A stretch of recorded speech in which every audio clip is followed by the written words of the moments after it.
Bonjour et bienvenue dans cette nouvelle vidéo. Aujourd'hui, on se retrouve pour une journée dans notre assiette. Pour le repas du midi, c'est un simple plat de pâtes au poulet et champignons. Pour cette recette, il faut bien sûr des pâtes, donc moi j'ai utilisé des coudes. Alors pour la quantité, je mets environ 100 g par personne. Voilà, c'est très bien. Ensuite, il faut 500 g de champignons de Paris, 500 g de poulet. Donc moi, c'est du blanc de poulet que j'ai coupé en petits morceaux. Ensuite, un oignon, 3 cuillères à soupe de crème, un bouillon cube de volaille, un petit peu d'ail, de l'origan séché et voilà, comme d'habitude, huile d'olive, sel et poivre. Je commence par faire chauffer l'eau pour les pâtes. Donc dans mon eau de cuisson, j'aime bien ajouter un bouillon cube, je trouve que ça donne du goût aux pâtes. Je laisse mon eau chauffer et je viens m'occuper donc de l'oignon. Je l'épluche et je le découpe à l'aide de mon découpe légumes. Ensuite, je viens m'occuper des champignons. Donc là, comme d'habitude, je les brosse un petit peu pour enlever l'excédent de terre et autres.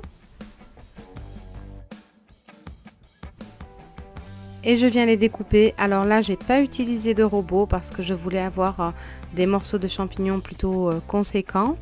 Du coup, avec mon couteau, je suis simplement venue les émincer, voilà, assez épais.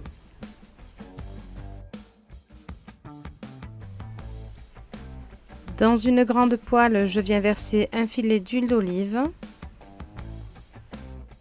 Et je vais y faire revenir mes oignons pendant quelques minutes.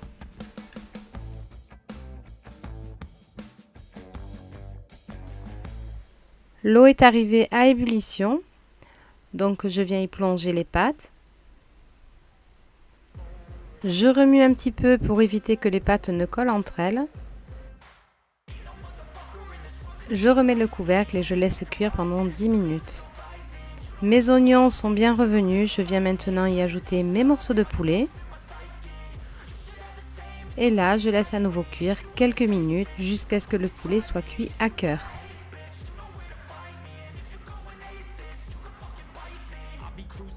Je viens maintenant y ajouter mes champignons.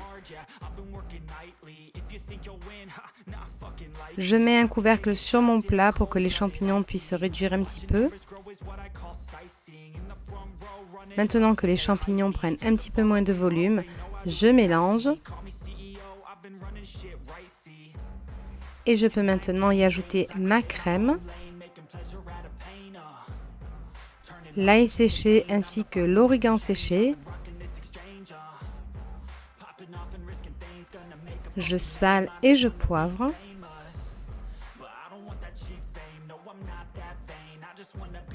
Et je viens bien mélanger le tout.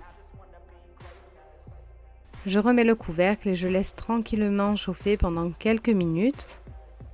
Le temps pour moi de venir égoutter les pâtes qui ont fini de cuire. Je peux maintenant ajouter ma préparation à mes pâtes. Et il est temps pour nous de passer à table.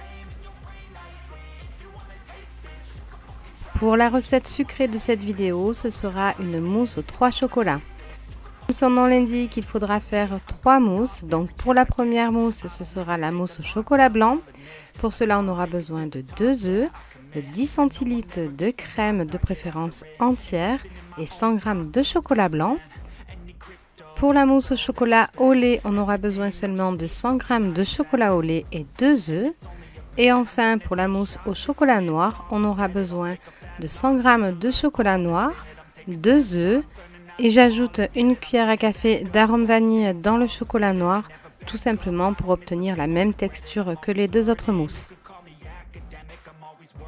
Avant de commencer la recette, je dépose le bol du robot ainsi que le fouet et la crème dans le congélateur, seulement le temps de la préparation. De cette façon, on pourra obtenir une chantilly bien ferme. Chantilly bien sûr nécessaire à la préparation de la mousse au chocolat blanc. Je commence par venir casser mes œufs, donc je sépare le blanc des jaunes. Je réserve les jaunes et je viens monter les blancs en neige. Comme le bol de mon robot est au congélateur, j'utilise mon batteur électrique. Je procède de la même façon pour les 3 mousses. Donc je monte les blancs en neige pour chacune des mousses. Ensuite, je viens faire fondre mes différents chocolats. Donc pas plus de 1 minute 30 puisqu'il n'y a que 100 grammes. Et personnellement, je vous conseille d'ouvrir la porte du micro-ondes toutes les 10 à 20 secondes. De cette façon, le chocolat ne brûlera pas.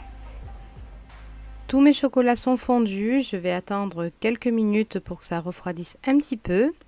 Ensuite, je commence par la mousse au chocolat blanc.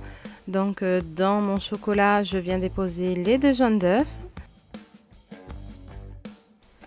À l'aide d'un petit fouet, je viens mélanger. J'incorpore un peu de blanc en neige pour détendre l'appareil. Une fois que la préparation est plus facile à travailler, je viens la verser sur le reste de mes blancs en neige. Et là, je continue à mélanger, à incorporer les blancs dans la préparation. Jusque là, c'est comme une mousse au chocolat tout à fait classique. Et on viendra ajouter bien sûr la chantilly un petit peu plus tard.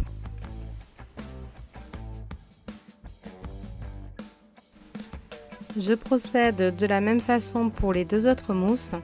À la différence que pour la mousse au chocolat noir, je vais ajouter au moment des jaunes d'œufs la cuillère d'arôme vanille.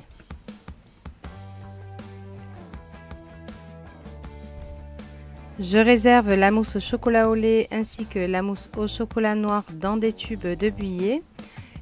Et je viens terminer donc la mousse au chocolat blanc. Donc pour ça, je sors les ustensiles que j'avais mis au congélateur ainsi que la crème.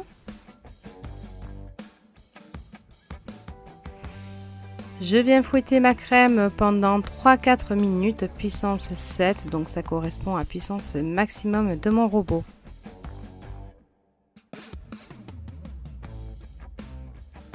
Donc voilà, on a obtenu une jolie chantilly. On va pouvoir continuer la préparation de notre mousse au chocolat blanc. On reprend notre préparation chocolat blanc et blanc-neige. Et on vient y incorporer la chantilly peu à peu pour ne pas casser l'aspect mousseux. Toutes les mousses sont prêtes, on va pouvoir commencer le dressage. Alors vous pouvez utiliser une simple poche à douille ou encore un sachet de congélation.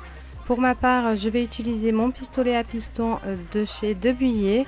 Voilà, au passage, c'est franchement un piston super. Je m'en sers beaucoup, notamment pour les biscuits ou encore les crèmes. Enfin, bref. Mais à l'occasion, voilà, je vous en parlerai un peu plus. Donc, on commence le dressage de cette mousse. Je commence par le chocolat noir. Ensuite, la mousse au chocolat au lait. Et enfin, je termine par la mousse au chocolat blanc. Pour la décoration, je viens tout simplement râper un petit peu de chocolat au lait sur le dessus à l'aide de l'économe. Voilà donc pour le goûter du jour et je peux vous dire que tout le monde a vraiment adoré ce goûter. Donc maintenant on passe à la recette pour le soir et là donc ce sont des petites briques aux courgettes, chèvres et menthe. Pour la recette, ce sera bien évidemment des feuilles de briques, autant de feuilles que de pièces que vous voulez réaliser. Ensuite, 2 courgettes, une bûche de chèvre, quelques feuilles de menthe. Et là, je ne l'ai pas mis, mais un petit peu d'huile d'olive pour badigeonner les feuilles de briques. Je commence par couper ma bûche de chèvre en tranches, ni trop fines, ni trop épaisses. Ensuite, après avoir lavé mes courgettes, je viens les éplucher. Donc moi, j'ai pour habitude d'éplucher, voilà, 1 sur 2. Mais voilà, vous faites comme vous voulez. À l'aide du robot, je les émince assez finement.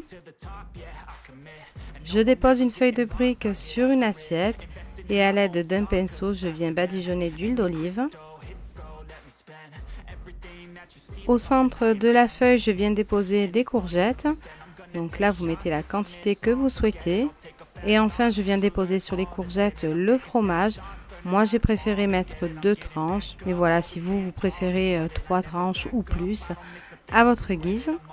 Je dépose quelques petites feuilles de menthe.